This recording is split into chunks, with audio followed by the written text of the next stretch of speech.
Sup, fuckers? How the hell are you? How the hell are you? Hey, that's his line. Well, I stole it.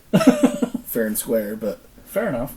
There you go. Alright, I'm just gonna back right off of that one. Stitch, introduce yourself. I'm Stitch. And So, Colby, Yes. we call him Stitch. you know, it's weird, like, every once in a while at work, I'll call him Colby for some reason. And it throws me off so hard. And, like, I'll even stumble over it, but like, hey, Colby. Did I just What the say fuck did Colby? you just say? It's like calling my wife Kara, Yeah. like, because her name is Carla. That's what I call her all the time. Yeah. Or And then- Carol. Carol. And then sometimes I'll slip and say Carrie, and she's like, "Are you mad at me?" That's like So Scott. I wonder if Stitch feels the same way. Oh, Oh, what did I Babe. do? What did I are we good? Are we okay? It's like once in a while, Scott will throw me off and he'll go, "Hey, David." What? Who? Because everybody at work calls me Dave, but everybody in my personal life calls me David. It's strange. So when anybody calls me David at work, I'm like, who? Yeah. Who are you Right. talking about? He Oh, calls, me. He calls T Thomas also. Yeah. Or What? when he talks about T, he calls him Thomas, and that throws me off. Well, that's even the same with like Sissy and T, because she'll call him Thomas and he calls her Trista, and I'm like, who the fuck are you guys talking about? Who are these people? I don't know this Thomas and Trista you're talking about. That's weird, like reverse pet names. Reverse.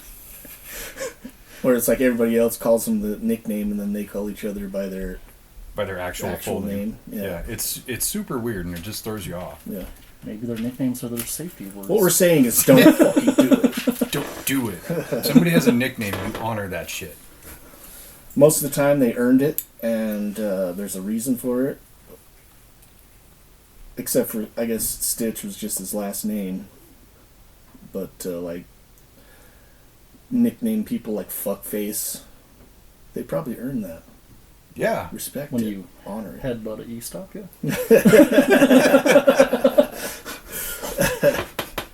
Yeah. No, that one will get you a permanent nickname. Oh, yeah. Yeah. And even if you don't want it, you can't escape it. You know what's funny is that, like, first time I met him, I was like, "What's your name?" And he told me his name, and he's like, "But everybody calls me Roger because I look like Roger from Family Guy." It's like, that's not good. I mean, yeah, you do for sure, but I wouldn't own that. Like, I wouldn't lead with that. Yeah. Just, if it's going to happen, it's going to happen. But Yeah. not on, like, your inaugural meeting of somebody. Like, yeah, hey, my name is so-and-so, but people call me Roger because I remind them of a cartoon character. So what are we doing today? Freestyle? Yeah, we're just going to freestyle it up. This is Stitch's first appearance on the show that he doesn't listen to. Yeah. Yeah. Thanks for the support, dickhead. I'm sorry. You'll listen to this one and laugh and be like, "Okay, that's kind of funny." Maybe you'll laugh. Maybe you'll like cringe. I don't know. There's definitely moments where you listen back to episodes and there is a few cringe moments and you go, ah, and then you laugh and you're like, it's all good. No, I don't really care. Said what I said. It's all a wash. All those 10s and 11s of people that are listening don't fucking Tens and do it. 11s. I think we may have broken into the teens now. Hell yeah, dude. Oh, shit. No, it is cool because once in a while I look at like the performance metric, and there's still like some super popular episodes that, you know, have broke into the hundreds of listens, and they're not all me, I promise. But then you'll see other episodes that aren't doing well or never have really, that like you don't even have like 20 listens or 20 downloads on, and you go, I don't care, fuck it, this is still fun to do. So, does that record listens or just downloads or both? So on the metric it shows as downloads, but it really is listens. Okay. And it's like they have to listen to a certain amount of it for it to count, so you can't just like push play on an episode and it counts as a download. It has to play like, I think 51% of the episode to count. the D&D episodes are not doing well. Well, yeah, I mean, honestly, like as a person that we just started playing this D&D, and up until this point, I thought it was just dumb. Like, you get together and play fucking Imagination with your friends. Yeah, that's basically what it is. But doing it as an adult is because you can literally do anything in the world. Like I said, fucking telling Stitch earlier. If you haven't listened to the D&D episodes, there's one episode where like we kill a priest by bashing his head in with a hammer, and one of the other characters is raping him at the same time. It's fucking brutal. It's disturbing. It's disturbing. Still but never played it. yeah, I mean, it's a funny thing too with D&D, because I was like, as big of a nerd as I am, I was always like, that's ultra nerd. that's way too far even for me. And then I would see how like impassioned Scott was when he was talking about it, and I went, maybe I should just like give it a shot, Yeah. just so I'm not being overly judgmental about something I literally don't know much about. Mm-hmm. And then we had talked about it, and I was like, okay, cool, we'll play it, but we have to record it as a podcast, because I know there's going to be drinking and jokes and things like that. So if nothing else, it'll just be like a one-off thing. And then that idea evolved into we could do a series and things like that. And then we did that initial episode, which admittedly was kind of boring because it was all the character setup and all that. But then when we started playing, I was like, this is actually a lot of fucking fun. Yeah. Just because, like you said, as an adult, you have that kind of different mentality where you can put more imagination and more creativity into it, and you can still make it fun without it being like super nerdy.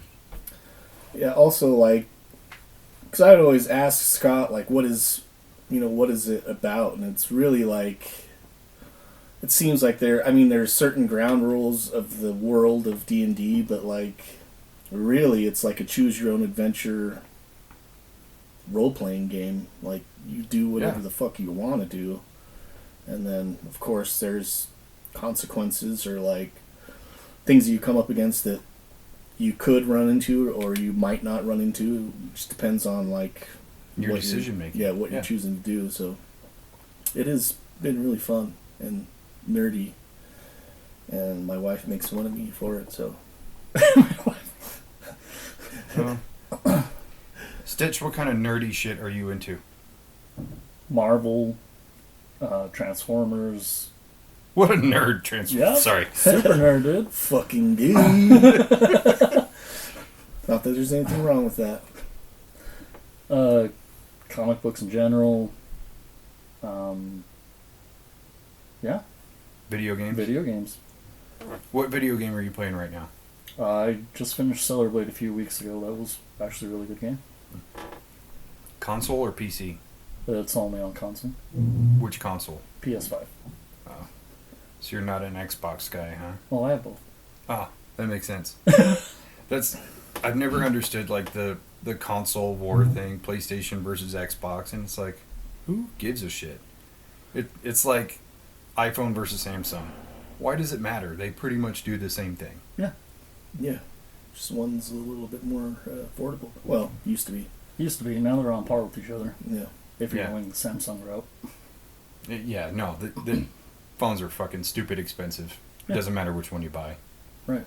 And now even like the Google Pixel, and there's another one. I can't think of it off the top of my head. But yeah, now they're all on par with each other. It's like, yeah, you could save $200 if you get a Google Pixel, but it's still a Google product. Yeah. They used to be significantly cheaper. You used to be able to get a Google Pixel for like $500. Yeah, I was just in T-Mobile the other day, and they're like $900. Holy shit. So I was watching this thing on, like, it's either China or Taiwan. China. Where when you buy a phone, you can go to the phone place and literally pick out you pick out the platform that you want. You can modify it, like you want a certain camera on there with, whatever it is, certain shit, and they build the phone for you as you're picking the shit out, and then they just put it together, and then because they have all the components that go into all the different phones there. I think it's in Taiwan. But that's how people buy phones there. It's not like you buy the Galaxy S22 or whatever it is. You go in there and you kind of hand select all the shit that you want for certain things that you want to use your phone for. If you're not into taking pictures and you don't need a great camera, or if you don't take a bunch of notes and stuff like that, you might want a better camera for, taking pictures, whatever. That's interesting. But yeah, I was like, dude, that's way cooler than buying a Preset. pre-built, like factory, they're all cookie cutter fucking phones. Yeah. But I guess they have that luxury of having all those places that make the things that go into our Samsungs or go into iPhones and shit like that, but they have them all there, and they just buy them in bulk, and then they put them in phones as people select them. That's cool. It's like a buffet. Yeah. I like that. So, if you're listening, fucking Samsung people, make those stores here. Yeah, because I could think of things about my phone that I never use, and then there's things that I would rather use it for. Like, I was recently watching this video on like making cinematic videos and the types of cameras people use and things like that. But like, one guy was like, start with your phone. Your phone can do amazing things. Mm-hmm. And he's kind of going through this like tutorial and what sets your phone apart from like a camera and things like that, and how you can use it in a really cool fashion. And I was like, fuck, man, maybe I should just start with that, because I have an iPhone 12 Pro, so it actually is super capable of taking really cool cinematic shots. It's just most people don't know how to use the manual settings on your camera. Right. Yeah, during COVID, so my kid, I have kind of a big family, and like all my brothers have kids and shit like that, and the cousins are used to getting together and, hanging out and doing shit together. During COVID, we couldn't do that. And so one of the things that we did was like, we came up with we would Skype, like on the weekend nights, everybody get together and kind of have a group conversation, but like, just to keep the family connected and shit like that. But one of the things we did was like, okay, everybody, for the next time, everybody, as a family, you make a movie trailer for any movie you want to. You just remake the movie trailer with you act in it. And so we did that, and I recorded it all with my phone, and there's programs you can buy, or I downloaded a free app on the App Store. It was like a movie editing app. Mm-hmm. Took me like, after we had recorded everything, it took me like maybe half an hour just to splice it all together. Yeah. And we did Princess Bride. And made a trailer for it just in the backyard and shit like that, and down here, and super fun. When I was making a list of different like YouTube ideas to make content, that I totally stole that. Yeah. Because I remember you telling me about it, but I put a little spin on it where it was I call it budget movie trailers. Yeah.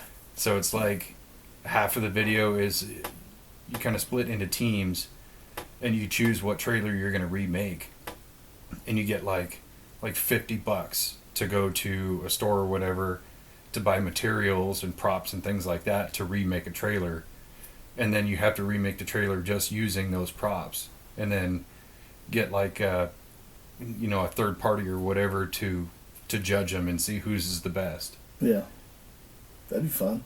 Yeah, I thought it was cool because the first one I thought about was Jurassic Park. So I could like go down to the store and get like a fake T-Rex. So when the T-Rex foot goes down in the mud, it's just like a toy T-Rex foot and shit like that, just to make it fun, Yeah. So we're gonna have to do that. Yeah, that was actually what my brother and his kids did, was Jurassic Park. Yeah, and that's totally where I got that from. I'll have to show you their trailer that they made. It was pretty good. So yeah, 100% stole that idea, but we're gonna make it happen. Let's do it. Colby, do you like Star Wars? Yes. How big of a Star Wars nerd are you?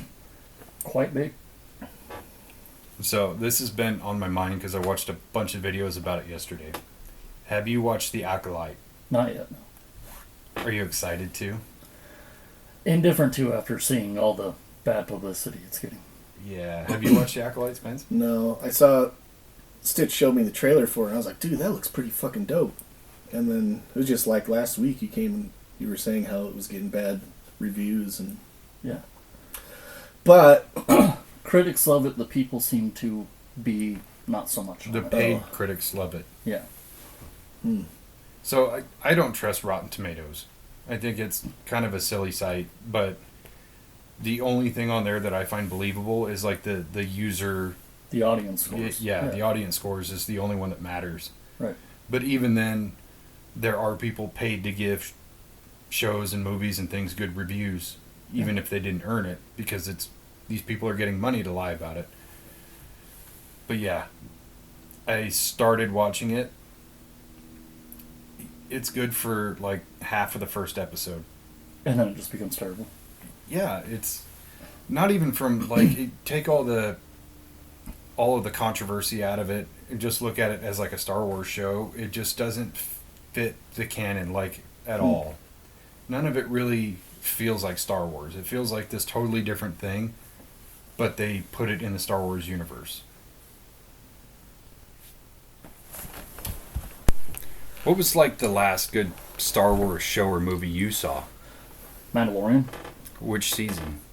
I really like season 2. I think it should have ended with season 2. Yeah. Like how many seasons are there? 3. Oh. Plus, I don't think I've watched the third one. If you count like the last 3 episodes of Boba Fett, that's like Mandalorian season 2.5. Yeah. Because that show was so fucking boring. Until the last 3 episodes. Until the Mandalorian came in, then you're like, oh, okay, cool. But for the most part, Boba Fett was just like, what are you guys doing? Yeah. So is the new one just feels super different? Because like what I was watching, it looked almost like a kung fu type show. Very much. And literally the first fight in the show, The Acolyte, right? in the Acolyte, is it's a hand-to-hand fight, and it's the main character is she's trying to attack this other Jedi who's played by Carrie-Anne Moss. She was Trinity in The Matrix. Right. And so you've got like this seasoned like martial arts performer in TV and film, and she's just like parlaying every punch and kick and dodging and all this other shit, and then gets taken out like a bitch. And right away I was like, no, that doesn't add up. And then after that, it kind of goes into this character thinking she's way tougher than she really is, and they kind of tear up some of the Star Wars mythos.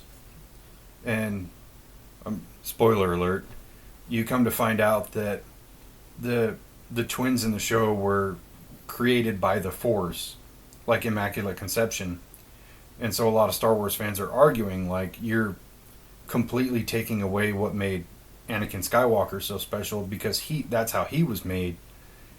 And then all the people who in Disney are like, well, he can't be the only one, and blah blah blah, and it doesn't matter. And it's like, actually it kind of does matter, because think about, Jesus was made by Immaculate Conception. How many others are there?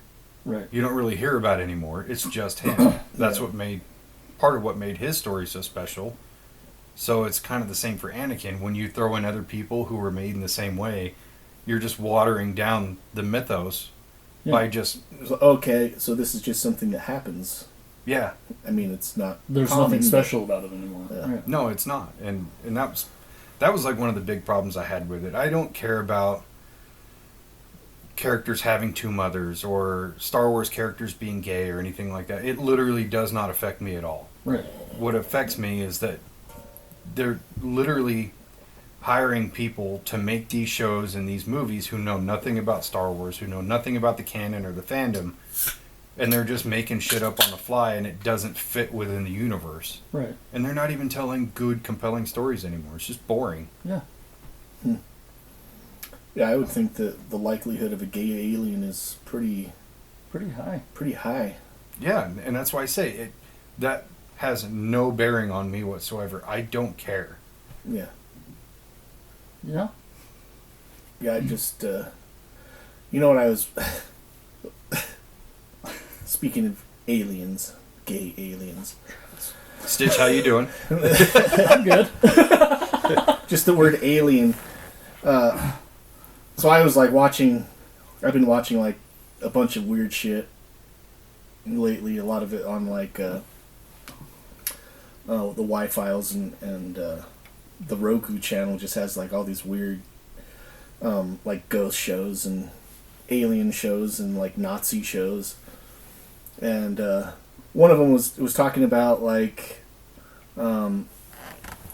Antarctica, and how like there was a Project High Jump went down there looking for Nazi bases in Antarctica in like the 40s, and for some reason it just struck me that they were like, okay, the Nazis were looking for these beings that were supposedly lived in the hollow earth called Aryans, the Aryan race.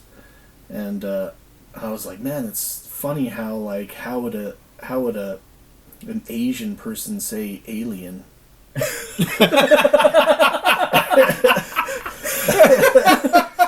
Holy fucking Aryans. Aryans. You know what the other funny conundrum is with that is Hitler dumped a bunch of money into researching Aryans and trying to find the most current descendants of Aryans. Right. You know where they found them? Where? Tibet. Really? Yeah. Which is an Asian country. Aryans. We descended from Aryans. We come from Aryans. Oh, and the thing that was connecting me to Asians because you were coming over here. That's what I forgot to say. What the fuck are you trying to say? Oh, that's what it was. We were talking about you the other day. Come to find out, what is it? Japanese. Yeah, but your grandma, your great grandma. It was my great grandma. Was full Japanese. I can tell. Is it because of my small wiener? No, but thanks for pointing that out. I was thinking, given the fact that you're always squinting, it's not that bright in here, dude. It's actually a little dark. Getting darker. Very dark. That's fucking funny. So, like, does your family, like, celebrate that heritage in any way? No. No? My grandmother used to, but she passed away about 10 years ago. And when was she born? I don't know the exact date. Did she live through World War II? My grandmother? Yeah. No. Your great grandma. Yeah. My great grandmother, yes. That's where my great grandfather and her met. He was military, fighting in the Japanese War, World War II. Met her in Japan, and they conceived and had my grandmother. Makes sense. If you can't beat them, join them.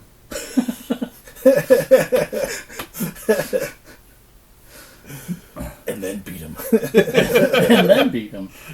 But then they got divorced shortly after, and we just discovered Oh, so she 5 married. years ago we have family we were unaware of. Here in the Interesting. States, or? Yeah, they're in like New York. Wild. Oh, so she married for a green card. Potentially. That's what it sounds like to me. That's what it sounds like to me too.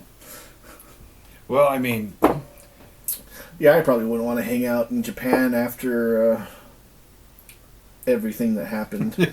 I don't think I could be married to somebody who constantly loiters Nagasaki over my head. So she's like, you didn't take out the trash. She's like, you fucking Nagasaki. Huh? You take out the trash. That's terrible. Yeah, when I found that, like when he told me that, I was just like, dude, I can fucking see it. Like when I look down and see you standing there, you look like a fucking samurai. Tight. Honestly, like the way that you stand, the way that you walk. You're fucking It's true. I Japanese, can't dude. unsee it. Fucking Asians. Fucking age. Except you're missing all of the martial arts and, you know, the honor and all that good stuff. Yeah. Yeah. Basic you're right. white bitch. Basic white bitch. But yeah, I was listening to this morning. So are you? How old are you? You're 34? 33. 33? Fuck, you're old. You're older than I am. I'm 29. Yeah, I just turned 27 in March. Yeah. Oh. But like, so when you get to a certain age, you start like really being into fucking World War II shit. So are you at that point yet, or? Not yet. Okay. Yeah, so it's like around 35, and it's become a meme. At around 35, men either get really into smoking meats or World War II or both. Oh, you do smoke meats? I do though. smoke meats. Okay, you're halfway there. halfway there. Yeah. You just need to grow out your hair real long and get it all curly. Wave it. Get under yourself the a air pool. ducts. I think it's called the hog trough. Old hog trough. It's more of a bathing station than anything.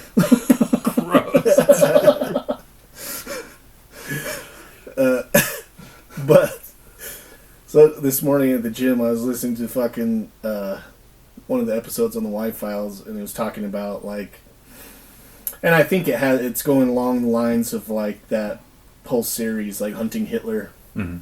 I don't know if you've watched that. Oh. Pretty interesting show. But it's like a theory that Hitler actually didn't die at the end of World War II. Oh, I've seen that. Yeah. And there was a bunch of Nazis that escaped escaped Germany, went through Austria, and supposedly like through all these like underground tunnels got out into submarines and made their way to South America. And there's still actually to this day like cities in Argentina that are all German. Oh, really? Yeah, all German people, and they speak German. Dialect. Yeah, and but like, yeah, that was one of the episodes I was listening today. It was like how even the Russians who pronounced Hitler dead are the ones that like said that they saw the bodies. Even like the commanders were like, yeah, the bodies were so burned that we couldn't tell who it was. Oh, shit. But they were saying that like some of the Russian leadership even said that yeah, Hitler escaped and he lived in Germany or in Argentina, and there was like this house in this Bavarian town in Argentina that like was an exact replica of like Hitler's vacation house in the Bavarian Alps. It was like the same layout, same everything. Oh, really? That's Yeah. crazy. Well, even the remains of Hitler and Eva Braun, the Russians had, and then they finally turned it over for like DNA testing, and they found out that the remains of Hitler were actually the remains of a 33-year-old woman, because there are living descendants of Hitler. Side note, that sounds awful. Yeah. You're never living Imagine that being down. tied to that. Yeah, right? You're just doing your genealogy like, oh shit, I'll stop now. You get your results from 23andMe, you're like, fuck. And you're just wondering if you're getting hunted by the FBI now. Ancestry.com, fucking red flag. You're now on fucking watch lists. Here we go again. Yeah, no, so they were going to compare the DNA from the remains of Hitler that the Russians gave them to a living descendant, and they're like, yeah, not even close. Doesn't match at all. Interesting. Or if you're into like the mysticism, occultism, and alien ties that the Nazis had to all that stuff, you had a lot of the German high command who allegedly boarded an alien spacecraft and fucking pieced off. Yeah. Can you imagine Nazi aliens, dude? Yeah, Just ruined actually, the whole I did a fucking whole galaxy. episode on it. Yeah. The only thing that like holds me back from believing that the Nazis had actual ties with aliens is because they fucking lost. Yeah. You're inferior. I can't imagine the aliens, like, if aliens really came here and wanted to start a war with us on this planet, I don't think we'd really stand a chance. No, if they have the technology to get here from light years away, there's no fucking way. Yeah. Speaking of Lost, I heard a great joke last night. I'm laughing just thinking about it. Do you know what the difference is between Hitler and Michael Phelps? No. Michael No. Phelps can finish a race.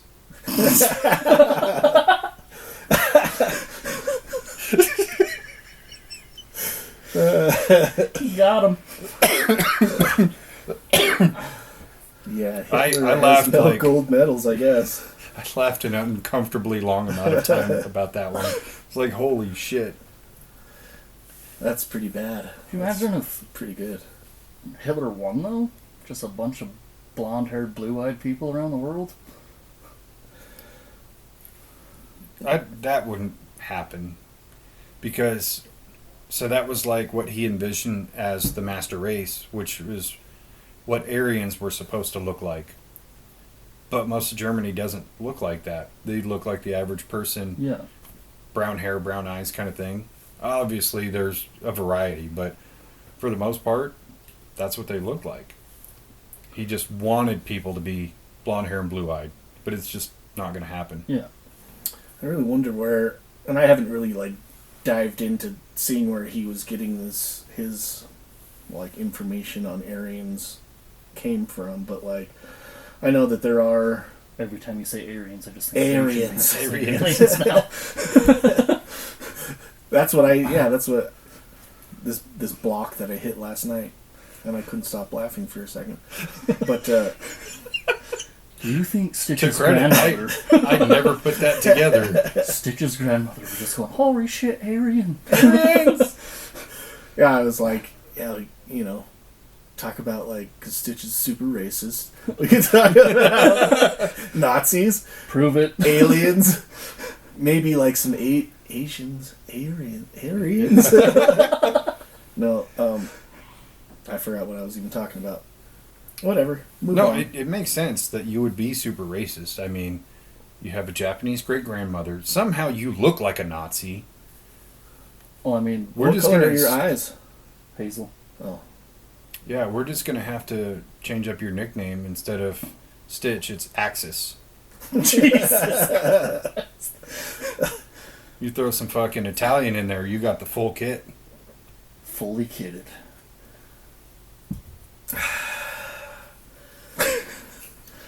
oh, what I was saying was, like, there are accounts of, like, so supposedly. But trying to hold it in. These fucking assholes. I'm not actually racist. I just think it's funny. We know that you're not actually racist, but you have friends that are. Just the people I hang out with are. Your Facebook feed is just racist. Well, and I did hear you say the only reason you're actually friends with Spencer is because he's half white. Those words have never been said.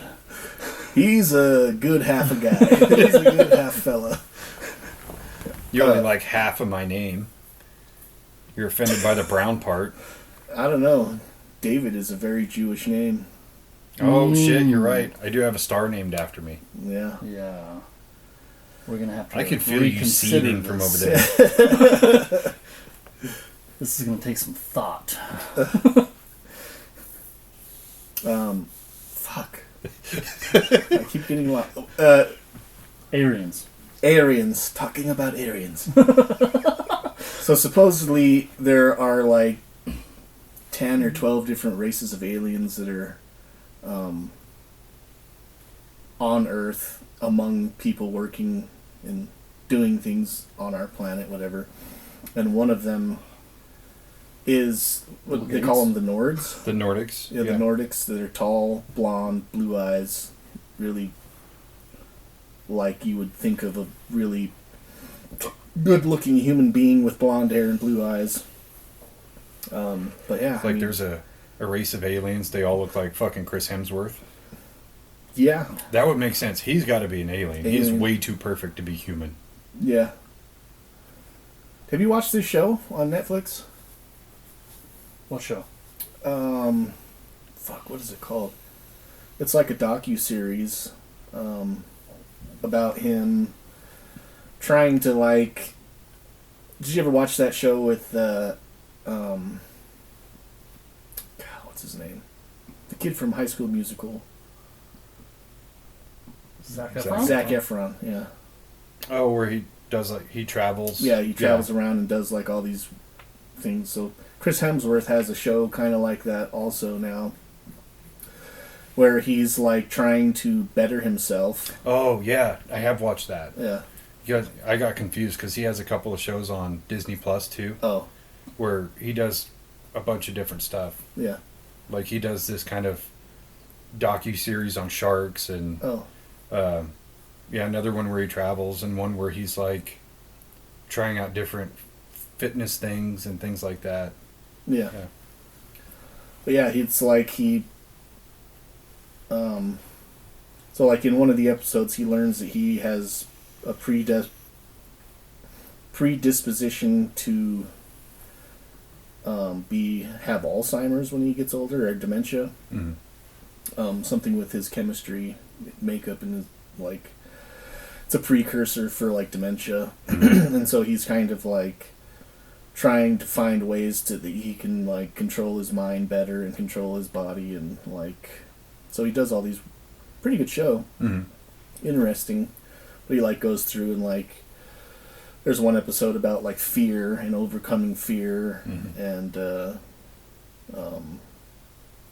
food addictions and shit like that. It's pretty good. I like him. He's a really entertaining personality. Yeah. Yeah.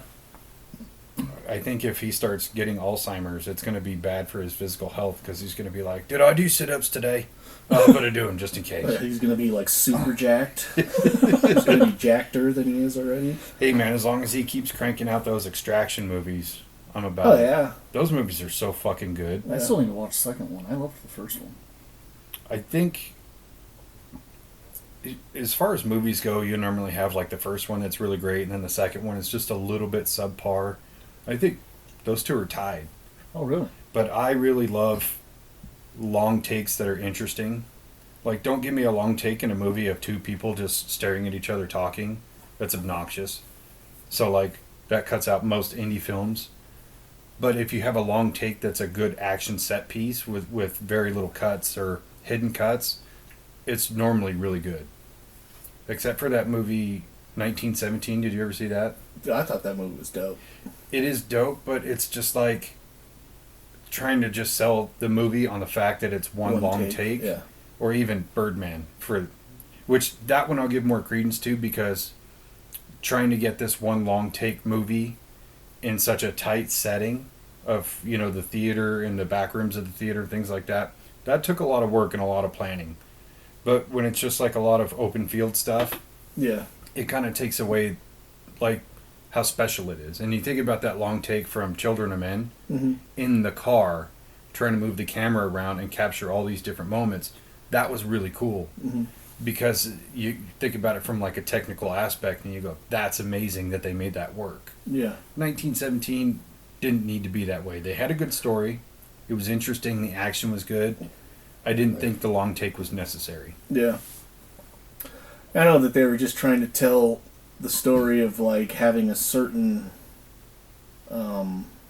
timeline of how you had to, so you had to get to from one place to another to tell them not to do something, Yeah. right?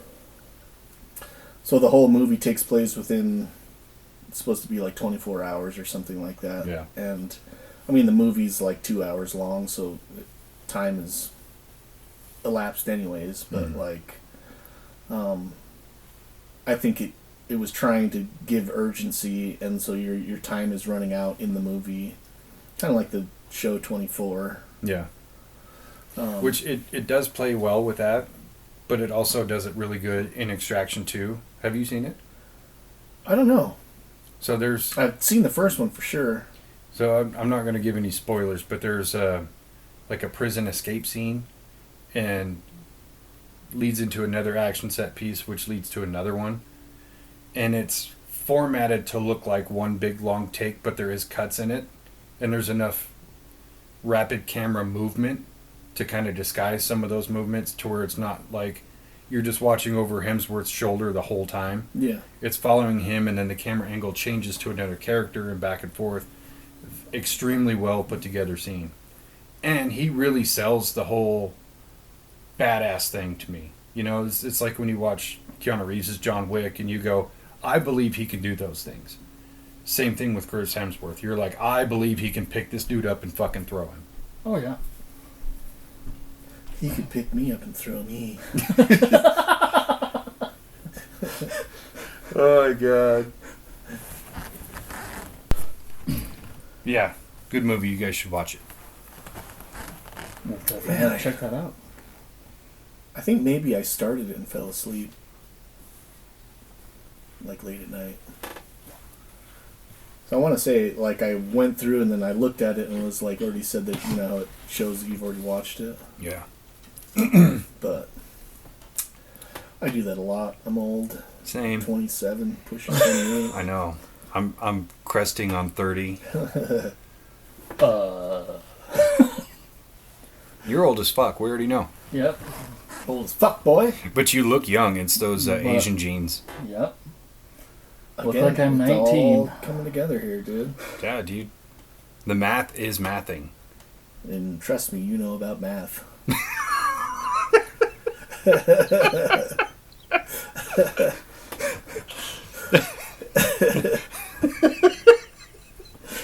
damn it. Oh, stereotypes. I bet when you were in school, you were like waiting outside for it to open. No, we actually ran late quite a bit. That must be the Really? German part of you. I didn't know you were part Polynesian, dude. He can say that he is Polynesian. Only half stitch, don't get worried. I mean, some of the Stishak family name does reside from Germany, so... It sounds super German. But it originates in Austria, from what we could tell. Sounds like an angry sneeze.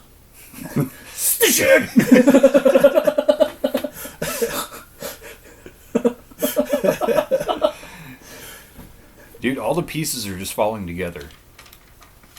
It defines who I am. I'm starting to think you're like the ultimate racist weapon. German and Japanese, dude. So here's my question. Given that we talk about like paranormal shit quite a bit here, what type of ghost are you afflicted by? No comment. Is it like the wet, creepy girl ghosts, or the little boy from what's that one?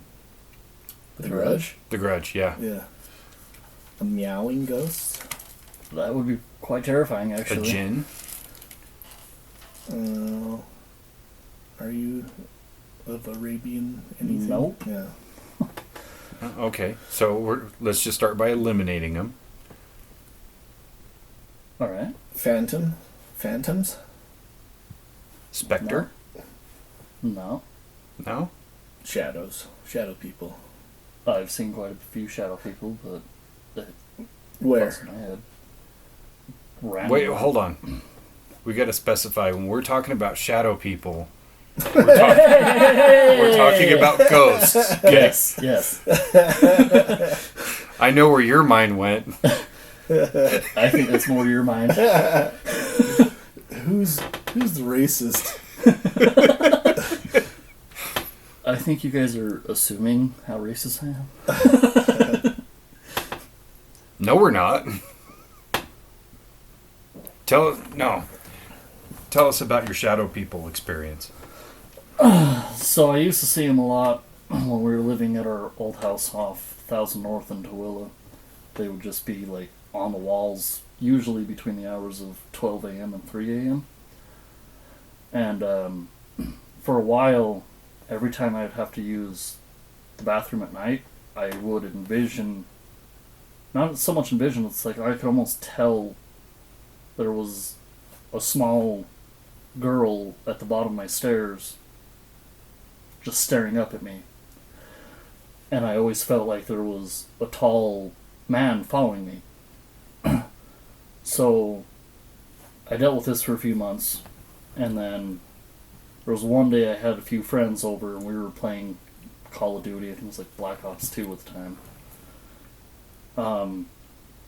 One kid was sitting on the floor, and then two of them, me and my friend, were sitting on the big ass love seats we had. The kid sitting on the floor turned and looked at me and had like a complete fucking meltdown. So we all went upstairs, and he's all, we were the only ones in that room, right? And I was like, yeah. And he's all, why was there an old man resting his head on your shoulder? So, started dating a girl from Salt Lake who had a family that was very spiritual. And her mom did a cleansing. It's a Hispanic cleansing where they put a bunch of peppers around you and they hold peppers and they're chanting. She said that when she was doing this cleansing, she could see a little girl trying to pass through me and an old guy screaming at her, telling her, I don't believe in God, and he's mentally fucked up and all this shit. So she's holding 2 eggs with these peppers, and supposedly the eggs are supposed to like capture the spirits. When she cracked the eggs and put them into a cup of water, you could see a face go right towards me from the egg yolk. Creepy. Wow. And did you, when the family was going to do this ritual on you, did you tell them what you saw, or? Yeah, I described everything. Okay. Interesting. And do you still see him now? No, ever since that cleansing, it's like completely free of me. I wonder if the old man was one of your grandpapa's sons from the old country. Oh shit! Sorry, I couldn't resist it. Yeah, that's fair. Well, it's like the little girl. That's, the typical Asian ghost. It was just weird because like you wouldn't. I couldn't see her there, but it's almost like I could imagine her there. Like I could feel her staring at me. Interesting. And it's like she was too afraid to get close because of this taller old man following me around. So did they think that it was something that was like attached to you personally, like that if like maybe they had always been there with you, or was it something that was in the house? Did they say anything about that? She didn't say anything about that. She just said that the old guy felt insanely demonic. Interesting. Anybody else in your family have a similar affliction?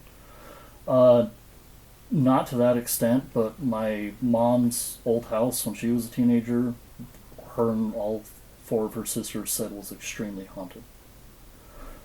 So there was one night, it's on Main Street in Tooele. It's like right towards La Frontera. It's a red brick house. I think it's about 3 or 4 houses down on that right side. The old La Frontera? Yeah. So there was one night my aunt came home, and she went downstairs where my mom's bedroom was, and she saw a woman with red hair, which my mom always dyed her hair red, sitting on her bed in a wedding dress, from what I was told. And when my aunt approached this person, who she thought was my mother, it just evaporated right in front of her.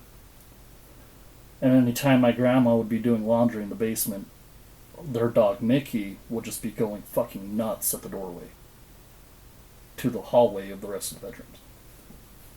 Interesting.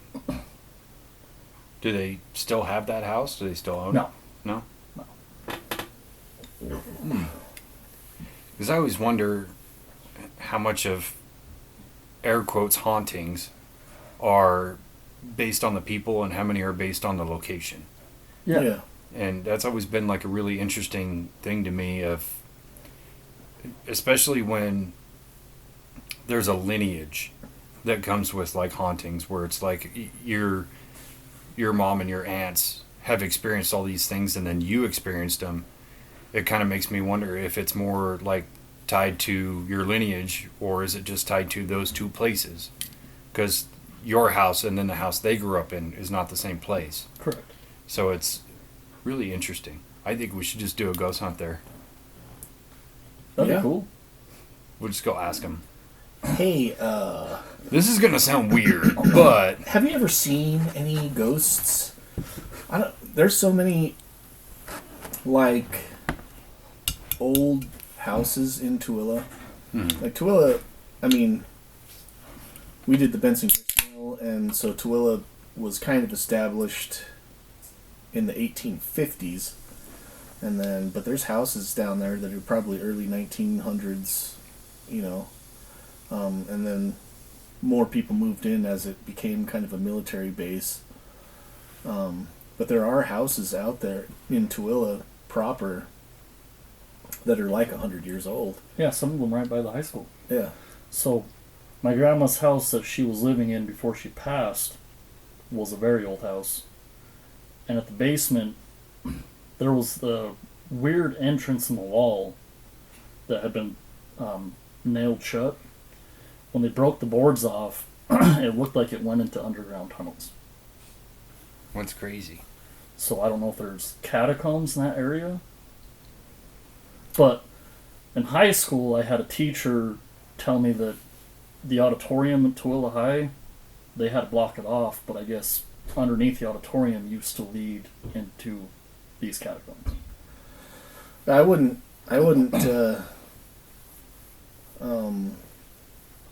discount those stories at all,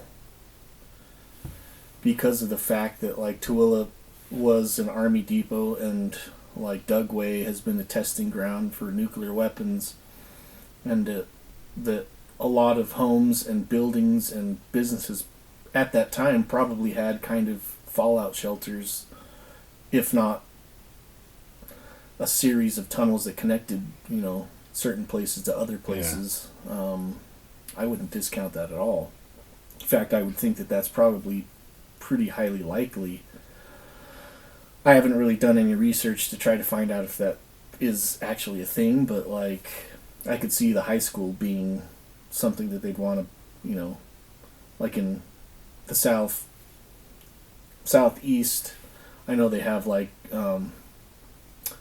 all the major buildings, and, you know, some of the old high schools and stuff have hurricane shelters underneath the buildings. You know, most places don't have basements because the groundwater is so low, but, like, some of the old buildings have shelters like that for hurricanes and stuff. But, you know, a town being built around an army depot where they tested nuclear weapons and tested, it's a bomb range, you know. Yeah. So You'd why want to have protection from fallout, not Right. just from weaponry, but chemical weaponry. Yeah, right. You know, as we talked about with Dugway, with the chemical weapon they were testing, and it affected all the sheep. all the sheep in the nearby area. So it would make sense that there would be some kind of underground network to where if there was a fallout, that they could essentially isolate everybody in this area away from it. And then the valley itself is basically in a big bowl, and it can potentially, with like wind drift and everything, create its own sub-atmosphere and push all those chemicals and everything out, keep them from getting into the valley. But then you have, you know, kind of a large population over here in Tooele County that would need to be protected. So to me, it makes total sense. Yeah. And then if you look at it from the more outlandish aspect, is the ley line that runs north and south right through this area. And you have these hot spots literally on Main Street in Tooele of the theater, Asylum 49, this house you're talking about, the brick house. They're all literally right next to each other, and they're all these weird hot spots for paranormal activity. The Kirk Motel is as well. Yeah. there's people that'll hang big ass sagebrushes over their doors. The Kirk Motel, yeah. So that's another one. So it's like an apartment building now, right? Yeah. Or can you rent a room for the night as a hotel? I think it's more of an apartment complex now. That would be something that would be really cool to kind of check out. It's a super old building, like looking in on the ground level where you can kind of see in where there used to be like shops and shit in there. Really cool, like Art Deco style, like mosaic tiles and shit like that. Just the old like 40s, 50s era style decor inside those, those areas that are vacant right now. But I think that'd be a really cool place to be able to do a ghost hunt, or maybe we can get in touch with people that actually live there. I actually had a old coworker when I was at Walgreens that was living there with her husband. They just moved back from San Francisco.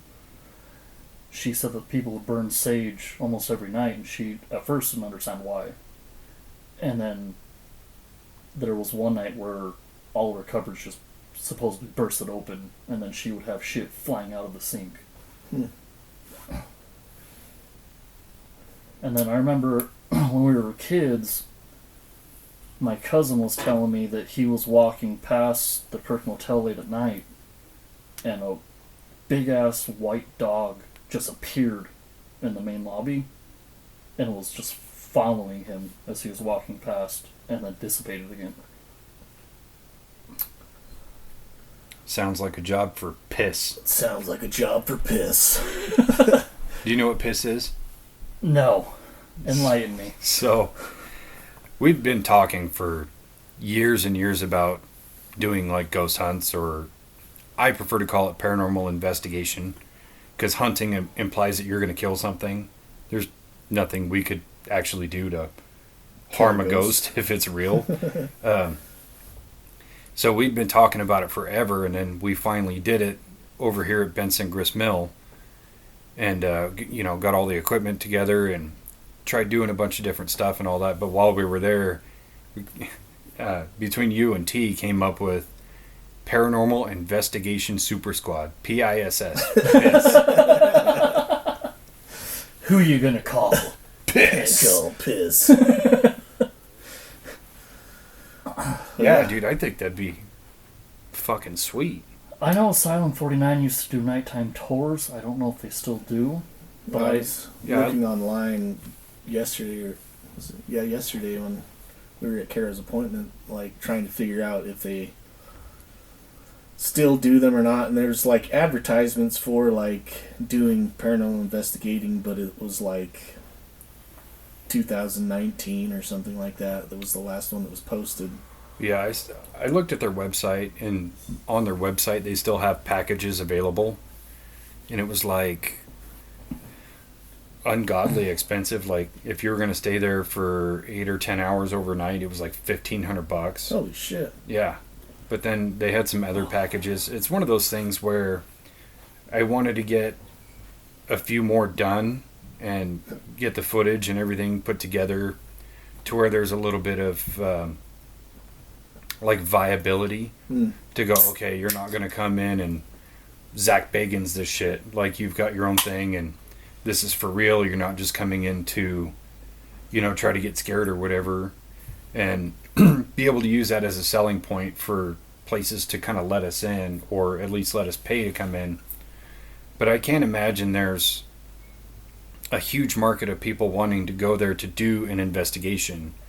So, I mean, there's reasonable amounts to pay to do stuff like that, but $1,500 is kind of a lot. Yeah. Especially if you have to have one of their people there to hold your hand the whole time. I don't want that. I just want to be able to do my own thing. Right. That's what was cool about the grist mill, was that she was just like, all right, here's the keys. Yeah, I'll be over here if you need me. Die. No, bye. Oh, they said yeah, no. Die. So they have like the Frost. office area, and like she literally gave us the keys. It's like, I'll be in here if you need me. Well, that's and cool, though. staged all of the gear right there just in case anybody was going to come and try to like take anything. She's there to, allegedly try to stop them or whatever. But there's a couple times I went over there to get gear, and she's just like kicking back, watching a movie, getting paid, and I'm like, that's what I would do too. Yeah. Just let them do their thing. Well, yeah, like I said, I think if there are things like that we want to try to do, we could probably set up a situation where we sell tickets to go over there, and just like that other group did. We talked about it before, like make some money to pay for things that we want to do. Dude, that is such a good scam. Yeah. So, just for reference to fill you in, I can't remember what it was. It was like $20 an hour or something like that, $25 an hour to be at Benson Grist Mill. That's not terrible. No, not at all. So we were there, 4 or 5 hours, something like that. Yeah. Yeah, it was 7 p.m. to 1 a.m. And I started seeing ads for ghost hunts there, and it was like $180 a person and whatever. And he found out that it's like these people are just renting out the mill and then providing the equipment and then charging these people this outlandish amount of fucking money to come use their EMF detectors and their tools and shit like that. And it's like, that's what we should be doing. Oh, yeah. Yeah. Put up the upfront Well, cost. they have 10 people come in. They provide them with like a camera, like digital recorder, EMF detector, whatever. Then just let them go do their own thing. And you're just paying to rent the place out, and then these other people are doing all their own shit while you're making, money. Yeah. $1,800 in 5 hours. to do the same thing that the person who actually works for the mill is doing. You're Yeah. just kicking back. Yeah, that sounds like a great idea. We're in the wrong business. Yeah. So those people that were hosting that thing, they do the same thing at like Saltaire and a couple different places. I was on that website looking at it, and they have like once a month they'll have a place that they're going to do their ghost investigations at, Mm-hmm. and they just like do the same thing. Like people just buy tickets to go do their investigation with them. And it's like you can still do an investigation there while these other people are, walking around doing their own investigations or whatever, but you don't end up paying for it. Like, Yeah. You're there making money yeah, on you're somebody making else's money property. while you're doing the things that you want to do. Like, pretty good racket there. Yeah, Oh, right? yeah. I think the Ritz used to do a overnight thing too, but I don't know what the new owners will allow. What's the Ritz? That theater, Oh, okay. the movie theater. So yeah, I think the last one with the last owners was like right after Halloween or right before Halloween. They were advertising it was going to be the last one, and they were selling it. And so they did that, and then they sold it, and then the city said that they're not going to tear down the building because they're going to keep it there as historic. So it's just sitting landmark or there whatever. empty Well, with no someone owner? else bought it. Someone Oh. else bought it now, but who knows what they're going to do with it. Well, I know something that could do with it for Yeah. like 6 hours. Yeah, make a Yeah. little bit of money. Yeah, and that's another one of those places that I think if we were to go in there and do our thing, like, $500 or whatever for 6-7 hours is totally reasonable in my book. Yeah. And then it's you kind of get that notoriety, and then if there was going to be any more money to be made doing that same thing, then it's like each person that comes in and does those investigations and makes a video and posts that video, you're getting automatic publicity. You don't even have to try. They'll Yeah. just come find you. Right. It's kind of like the Benson Grist Mill thing. Yeah. Except all the other videos I watched from there were just horrendous. Yeah. I don't want to say they're fake, but they're super fake. They're not fake, but they are fake. Yeah. I mean, it seems like I had a great time Same. there. It was super fun. I'd like to go back and do another one. But yeah, we didn't really catch anything, and the one or two things that we thought were odd anomalies that, you know, still didn't have any kind of like, you know, I've seen paranormal things in my own life where you have this feeling of what the fuck is that? Mm-hmm. You know, that hair raising, just natural instinct that you feel. I didn't really have that at all there, you know. Even when I bashed my head, I didn't have any instinct to fucking watch out for that big metal wheel. I think people's paranormal, not feeling, but like people's stories about paranormal stuff is always so interesting to me, and it's, I love hearing about them. I like your shadow people story, and the old man and the little girl is so fascinating. Have 2 more. Oh, regale us. Hold on. I gotta go take a piss. Let's take a quick break. Stitch, regale us with a madcap tale of ghosts and hauntings and paranormal. So what is your viewpoint on skinwalkers? They have a whole ranch to themselves. That's fair. No, so we did cover Skinwalker Ranch, and then on the last episode we recorded, which should be out before this one, was about Appalachia. Appalachia. Mm-hmm. All of them. We talked about skinwalkers and that too, and a guy who has a YouTube channel and he talks about them and stuff like that. So my personal feeling is it's just as real as any other paranormal entity of any kind. Okay. So me and my buddy Zach went ghost hunting one night up at Mercer. Come to find out, Mercer is walled off and gated off and has security cameras everywhere now, so you can't just easily access it. That's a cemetery, right? The town itself. Oh, okay. I think you can still get to the cemetery, but you can't get to the town. Okay. So as we were coming back, this is when I was living off 1000 North. It was probably about, 3:30 in the morning. We're driving, and about 4 streets down from our turn to my house,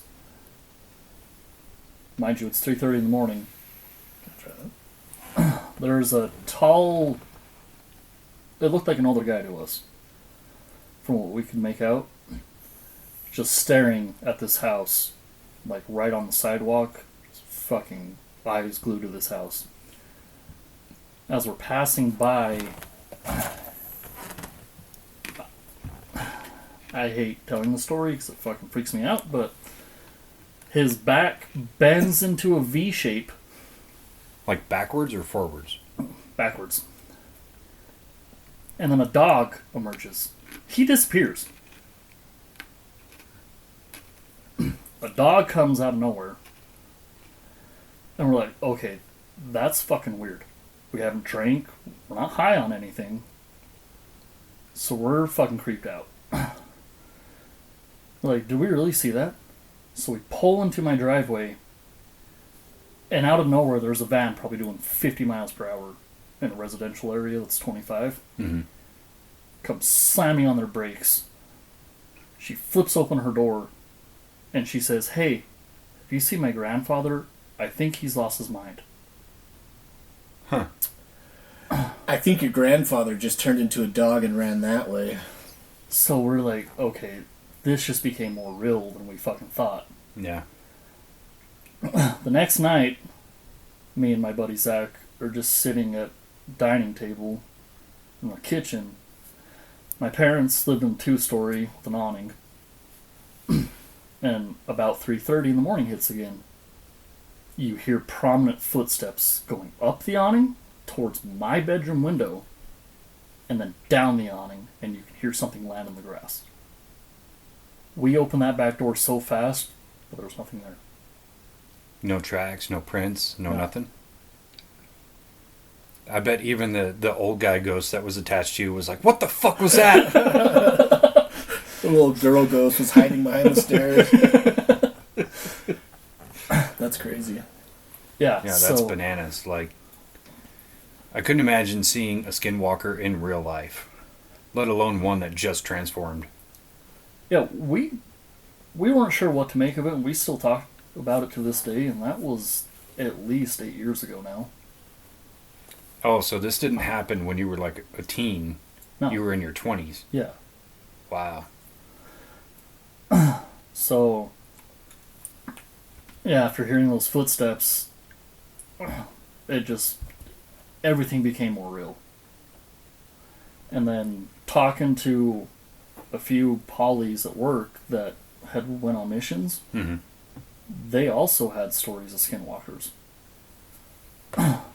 So there was a guy, I won't mention names because I don't want to discredit or sound like I'm twisting their story. I guess they were driving in their car back from a mission. It was late at night. And they saw a dog chasing the back of the vehicle, turned into a man running towards the back of the vehicle. And they were probably going about 50 miles per hour, he said. They say where they were at? I don't think so, no. Like what state or country or... I want to say Mexico, but I don't want to discredit or be wrong. Well, after this, you'll have to tell us who it is. And then, because I kind of want to do like a side segment of people's different paranormal stories. Yeah. And I think that'd be so cool. Because those firsthand stories are so amazing. Yeah. And you can always tell who's like telling the truth and who's full of shit. And I always find that so much fun. So then the other story I have is, had to have been about 25 or 26. And I don't know if it was sleep paralysis or if I actually experienced something, but I woke up randomly in like a huge distress. Like all my fucking blood was flowing and hair was standing up. Like something felt fucking wrong. Where were you at the time? I was in bed, in my bedroom. And that same house? Yeah. So I couldn't move. That's why I kind of leaned towards the sleep paralysis thing. But at the same time, everything that follows is creepy as shit to me, so I'm not sure. My door swings open. Bright ass white light just fucking fills my room. I can't see shit. All of a sudden, there's a tall, had to have been at least an 8-foot figure standing on the side of my bed. I felt so uncomfortable and so scared. I flipped to the left side towards my wall and I blacked out. You know, So was it before or after that you had these bowel problems? I was going to say, I had a very similar experience, but I was in a tent. Scoutmaster Kevin came in, blacked out. Shit. So when you woke up or came around, where were you at? I was still in bed, but way closer to the wall. What did the figure look like? I just looked like a shadow figure. All I seen was a silhouette. I mean, he's like 8 feet tall. Yeah. That's crazy. So Kara, I guess, had kind of an experience the other day. Just Oh, yeah. 2 days ago. A couple days ago. Where she woke up and so she woke up because felt like she was choking. And she like woke up and kind of sat up a little bit, and both of our cats were in the room. One of them was like laying on her stomach, and the other one was like at the foot of our bed, and they were both looking at the wall, just growling, like doing that weird, creepy thing the cats do when they're fighting or whatever. Yeah. So they're just going crazy, and then she like sits up to see what they're. She thought maybe they were like the two cats were fighting over, like they always fight over who gets to sleep with her. And but she noticed they were both, neither one of them were looking at each other, and they weren't looking at her, and they were both looking off the foot of the bed towards the corner of the room. And so she looked over to the corner of the room, and she said there was just the whole corner of the room was just like super dark, almost like fuzzy outline of just dark almost shadow. like white noise but black. Right. In the corner of the room. And then so she was like trying to shake her head, thinking maybe she's like sleep paralysis or, you know. But she sat up and like kind of said a prayer and told it to go away, and she said it just kind of went up the wall and out towards, and kind of just dissipated into the rest of the darkness in the room. But oh shit, this was like 4 days ago. Yeah. The whole time I was just fucking passed out sleeping. Speaking of cats, little side note here. Normally your cat Fish comes down here and takes a fat shit while we're doing this. Mm-hmm. He hasn't come down here today, and I think it's because there's an Asian in the house. Just speculating. He's not that smart. The fish, not the Asian. The cat, not the Asian. Get fuck nerd. So, it's funny you mentioned sleep paralysis, because my first episode doing this was about sleep paralysis, and Sissy has it. So she was talking about her experience and things like that, and again, you know who's full of shit and who's genuine, and she's totally genuine, because while she's even talking about it, like, she's shaking and she's got goosebumps, and right. like the middle of the day, and having, you know, this sense of fear, just kind of recapping those experiences. And I kind of just got that same vibe from you. I think it's you were also aggressively masturbating under the table. That may be unrelated, I don't know. But and then, you know what happened next? But I think sleep paralysis is so interesting, and I think, especially since that episode came out, how many people have come up to me and talked to me and said, I have it too, and this is my experience, and blah, blah, blah, where I definitely think more so now than when I did that episode that it is supernatural in nature, because the amount of people who suffer from it and deal with it and the things they see, they're all interconnected somehow. I'm just not smart enough to put it together, I think. Yeah, I only have one other bout that I knew for sure was sleep paralysis, but that's still enough to fucking unnerve someone. So we were living in our house we're living in now. Me and Miranda were in bed. I don't know what it is, about 3:30 in the morning, but it seems to It's be a witching hour. My fucking time. See? This is why we do this show together. We're simpatico. Mm-hmm. So I wake up completely distressed, and I just hear never-ending fucking footsteps, loud. Something super heavy, just walking up the stairs. But it never seems to fucking end. I can't move, and I just get like a full sense of fucking dread. And it's almost like if someone had a gun to you, like you feel like your life's gonna fucking end. Mm-hmm. And then, kind of like Spencer was saying about saying a prayer and it goes away. I tried that, and it actually worked. I was able to move again, but the feeling of not being able to move and hearing something like that coming up your stairs, knowing you have kids in other bedrooms, Mm-hmm. and you're supposed to be the protector of your house, it just sucks. Yeah, pretty terrifying. Like, I tried it. I remember trying to scream at the top of my lungs to Miranda, and it was just like gasps of air were coming out. Mm-hmm. Nothing could be actually said. Yeah, you're like, I hear footsteps. I need to get my Arasaka with a bayonet attached to it. That's a I need World to go War II grab joke. The fucking katanas out of my gun safe. You mean you don't sleep with it under your bed? No, I got a pistol in my. The fuck kind my of samurai are you? I would say just like a fucking ninja star from under the pillow. Shuriken out! No, yeah, I've had similar experiences where it's just like that feeling of not being able to even make a sound that's more than just like a Yeah. and then I usually come and then I'm good.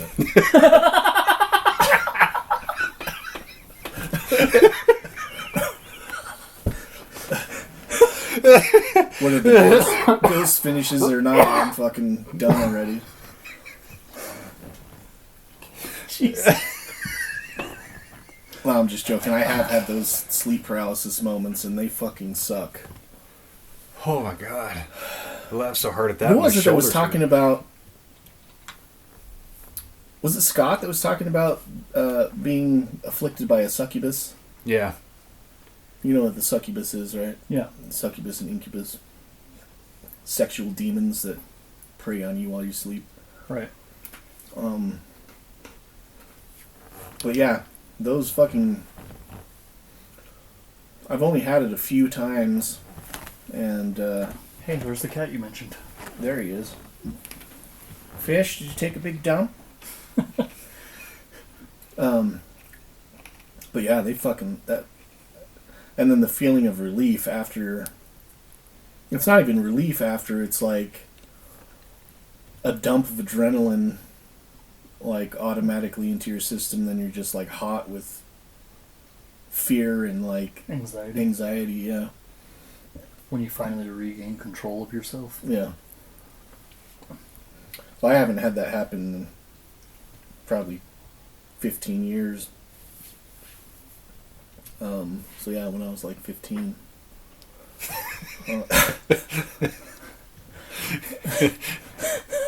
Jesus. That's a good one.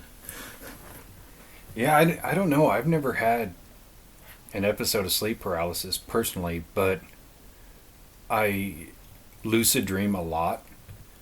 And I think that's kind of an equivalent in a way, because when you're out, you know, and your body is releasing all these chemicals to keep you in a paralyzed state. But the older I've gotten, the more I can realize, like, I'm in a lucid dream, but it's a nightmare, and I can go, oh, I'm asleep. I can wake up, and I can shake myself out of it. So, I know in one of the episodes we were talking about how you kind of make yourself realizing it's a dream while you're dreaming. What was that again? What was something that you would do? I learned a few tricks. Like, well, I don't know if learned is the right way. It's more like taught myself a few things. And the first thing I realized was being able to read in a dream. And I looked it up, and there's something with the different hemispheres of your brain where you're not supposed to be able to read in a dream.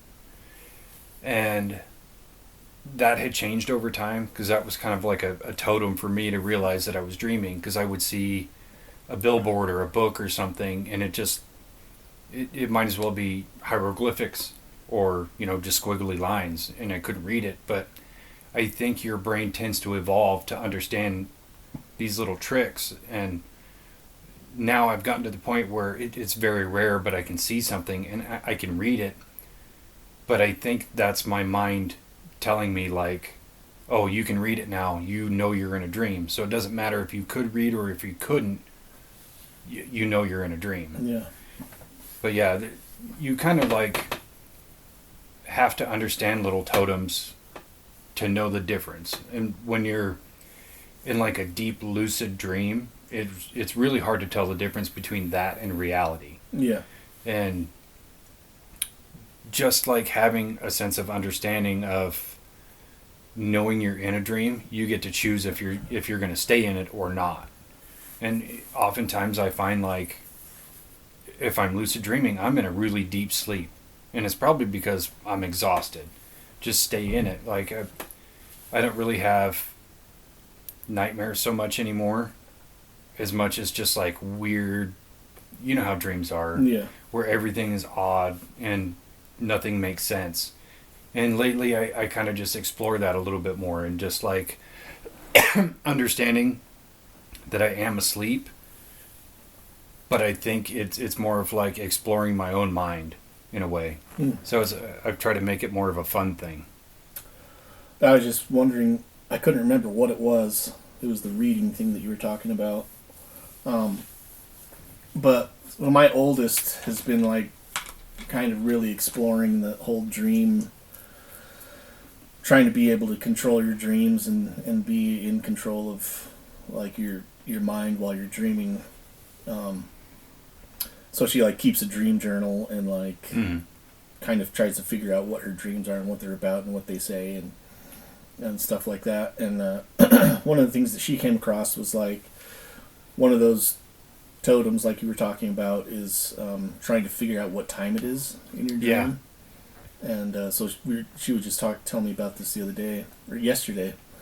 Was like anybody that you see or like have it in your mind to always like check what time it is. So in your dream you try to check what time it is, and then it'll make you realize that you're in a dream, and then from that point you can kind of control what you're actually doing in your dream. That's cool. It's crazy too, because in the past few months I've kind of realized like when you have that totem moment and you realize that you are asleep and you are in the middle of a dream.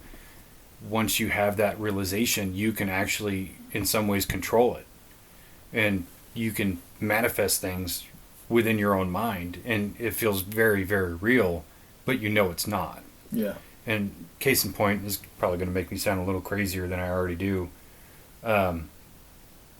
Before I went to bed, this was a couple weeks ago, I was laying in bed trying to fall asleep, and I was like imagining what it would feel like to fly. Not in a plane, not with any sense of propulsion or wings, just like how Superman flies, just defy gravity. And I was just like not exactly fantasizing about it, but just thinking about what it would feel like, you know, temperature and pressure differentials and things like that. Like, how would you actually be able to propel yourself without stabilization of anything, without touching anything, and just kind of thinking about it. And then I went to sleep, and then I remember realizing like, okay, I'm in a dream. What would it be like to fly? And suddenly I could fly. I literally just like lifted off the ground and zipped around, and it felt very real. And I think certain other aspects played into it, like my window was open and the fan was on, so it's kind of cool in the room. And I think that played a factor in how realistic that felt, because of you're getting the wind gusts from the fan. You're getting that, and then you know your body moves while you're asleep sometimes, or like putting your arm up or something like that kind of gives your body a sense of being free. Right. So I think all these little factors played into it, but really I just manifested that in my mind that I could fly, and then I was flying. And then when I woke up, I was like, that was fucking amazing. I was flying. That's pretty cool. I just didn't have a cape. Just Super Dave. Super Dave. Yeah, I would like to have the ability What's that to D on control your my chest dreams. stand for, dumbass? Dick face. So, living out here in Tooele for pretty much your whole life, right? Correct. In close proximity to Dugway, which is just right out here. Have you had any experiences? You've seen any kind of like UFOs or UAPs? No, actually. Do you know? There was one instance where it was kind of weird. It was late at night. We're at the house we're in now, and I went out back, and I was staring at the moon, and I thought it was a plane for a while, but it would just slowly move right, and then slowly move left, and then slowly move right, and then I just went inside. I didn't see what the fuck would actually happen, but I was like, that's kind of weird that it doesn't seem to be getting further, but it's only going left and right. Yeah, you were like, this isn't interesting. I'm going to go inside. Jesus. What a fucking... Is this guy drunk or something? Where was it at in the sky? Like, what direction do you remember? Would have been south. So the mountains right by Settlement Canyon.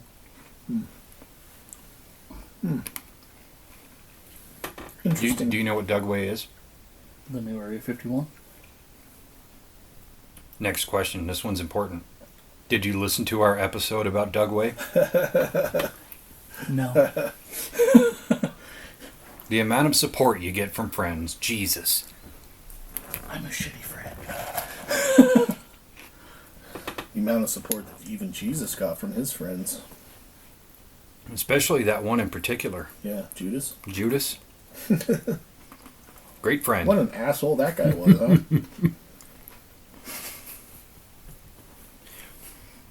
I wonder how much 30 pieces of silver was actually worth back then. It's probably a lot. Speaking of Dugway, though, so when I was working at Walgreens, there was a family that lived on base, and they came in one day, and they said they couldn't go back into Dugway because Dugway was shut down. Come to find out, there was a missing container of chemical gas, and they had no idea where the fuck it went. Probably went into the upside down. Yeah. Daniel Dorkin's just fucking getting high. It's crazy how people who work for the government misplace things, and then usually something happens. Kind of like when you misplace $2 trillion, and then the next day a couple of planes fly into a building. Yeah. Dun dun dun. It is very crazy. Coincidences are aplenty in the government, I guess. Yeah, we were got at the lunch same yesterday. level of employees we do. I strangely think we're probably more. Advanced, Yeah. per se. The employees there are a little bit more enlightened than the employees of the government For sure.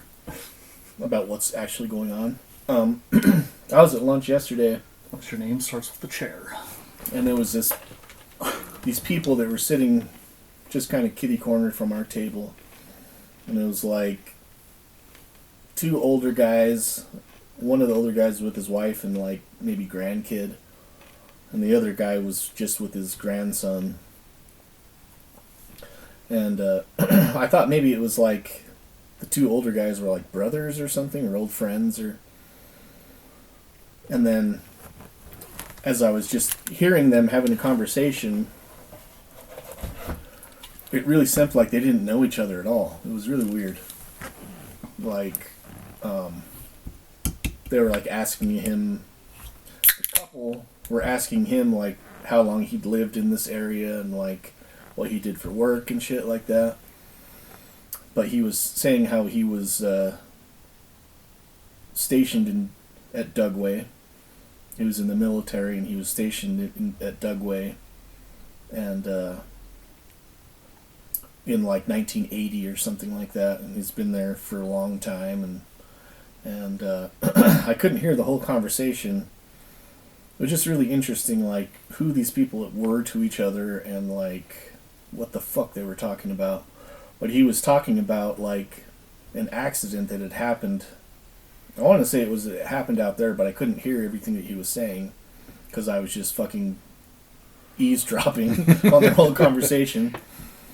But he was like talking about how like there was an accident and one of the passengers was like went through the glass and like was pretty much dead when he came up to there, you know.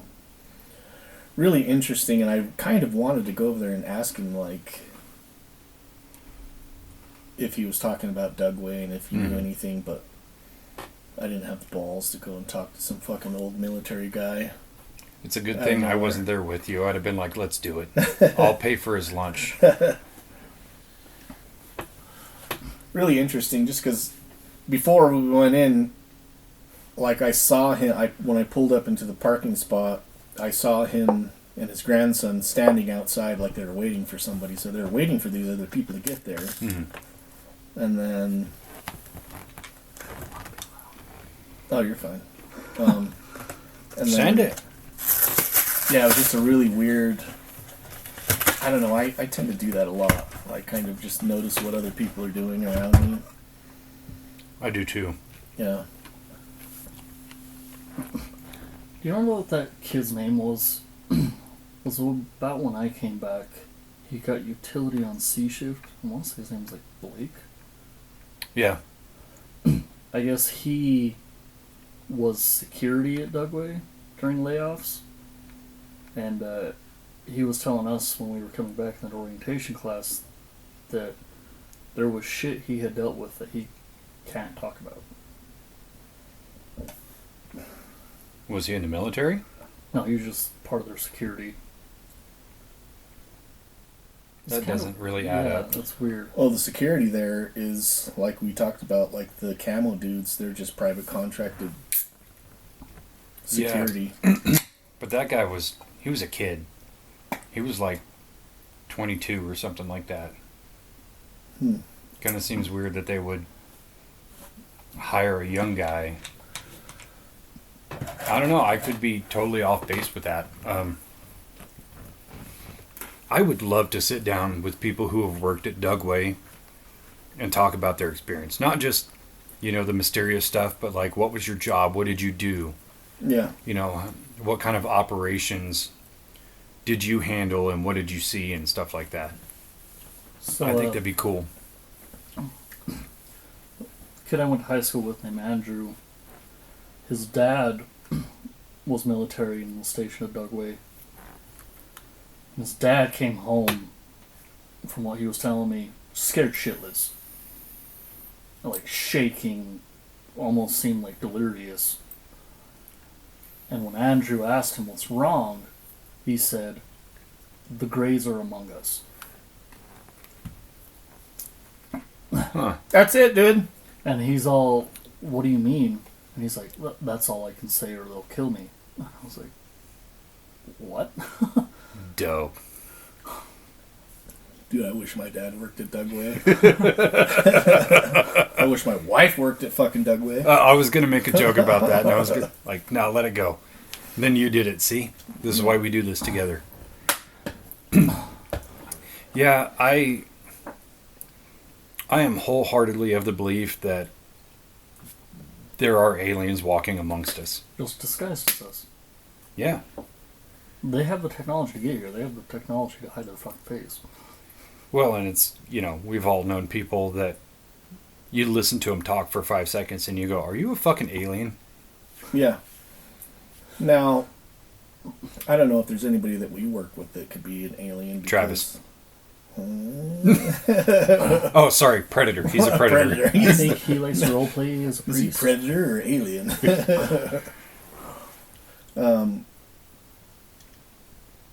That would be the fucking worst, dude. Like, you travel through space and possibly time to get here to infiltrate the human race, and you work where we work. That would fucking suck. Okay, there's a question. Do you think aliens travel from certain points in space, dimensions, or time? And is our ability to perceive aliens... I was reading a theory before I came here. Well, There's a you can read. Yeah. Theoretically. Theoretically. Scientists that believe the reason why we can't come in contact with extraterrestrials is because they are of a different dimension. I think that both. I think that there are both aliens in our dimension and our space-time as we see it. And also there are beings that manipulate and are able to transpose between the different dimensions that are, whether it be time or, in the same space, just in on a different frequency. I think it's both. So, how much of paranormal activity do you believe is aliens coming from an alternate dimension? What did we talk about? Like the shadow figures that you see. I said something about this on one of our earlier episodes. Like, I was thinking that like the shadow people that you see are actual different dimensional beings, and then when you see like an entity that's like, say you see somebody that's wearing like dress from like the 1800s or whatever. Right. That's actually like a wormhole in time that you're seeing through to a different time in that same space. Right. So whether she's seeing you in, like, so she's in the 1800s and she looks through the wormhole and she sees you, she doesn't recognize what the fuck you are because you're dressed all weird and you're fucking, she doesn't understand it, so she perceives you as an alien. Yeah. And then you perceive her as a ghost because you're looking back at her. She lived in the 1800s. So are they just wormholes that you're looking through and perceiving it one way or the other? Like, who knows? That's interesting, because that makes you wonder, like, people's alien stories, how much could just be a wormhole effect, like you're saying. They're not used to seeing something like that, so they're like, okay, that can't be of this earth. It's foreign, it's alien, Yeah. you know. So Or Aryan. Alien. So I have this principle that I kind of go by with everything, whether it's paranormal or alien or whatever. And I say it's either all bullshit or none of it is. And when you talk about different dimensions or time, space, whatever, I think it's all a possibility and an eventuality. Because you have interdimensional, so you think of multiple dimensions or different universes, string theory, multiverse theory, whatever you want to call it. Right.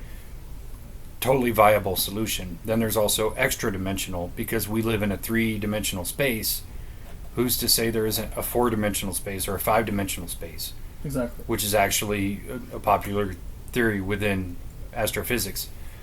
And when you talk about like you seeing a girl from the 1800s and she sees you, to me that's as simple as going back to Einstein, where Einstein describes time-space as a fabric. Well, just like any fabric, you can fold it onto itself. So when you have a fold in the time-space fabric where you're seeing another time and another space, and that space is seeing you, because I would think when it folds together, it becomes translucent in a way that you can see through it. Right. And that's why you see these things. And that's where I think a lot of, like you're saying, the ghost stories come from, is less to do with, is it an actual spirit or a demonic entity or something? Or is the veil just closing in because time-space has closed in on itself for just a moment, or in a moment of space? So I think it's totally viable. Yeah. Even from just a physics standpoint, it makes perfect sense.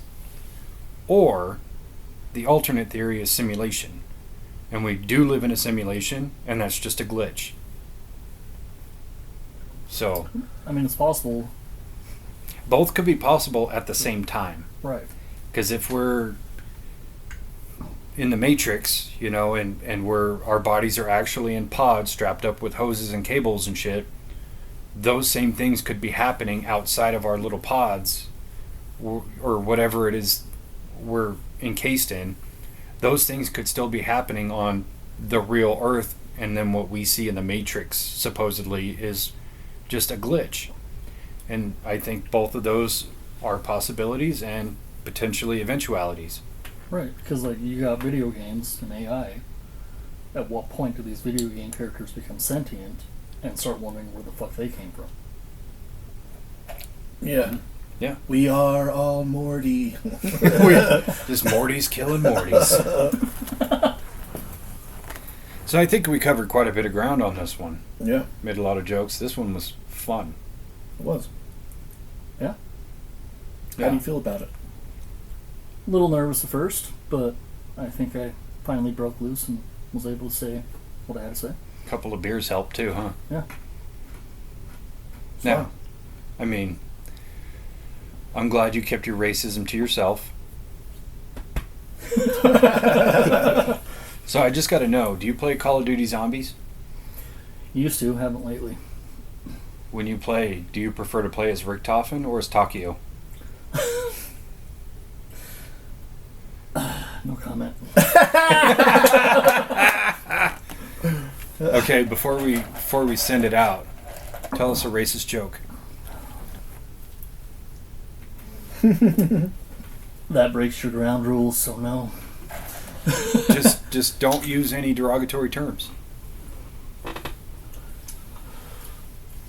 Incapable of doing that.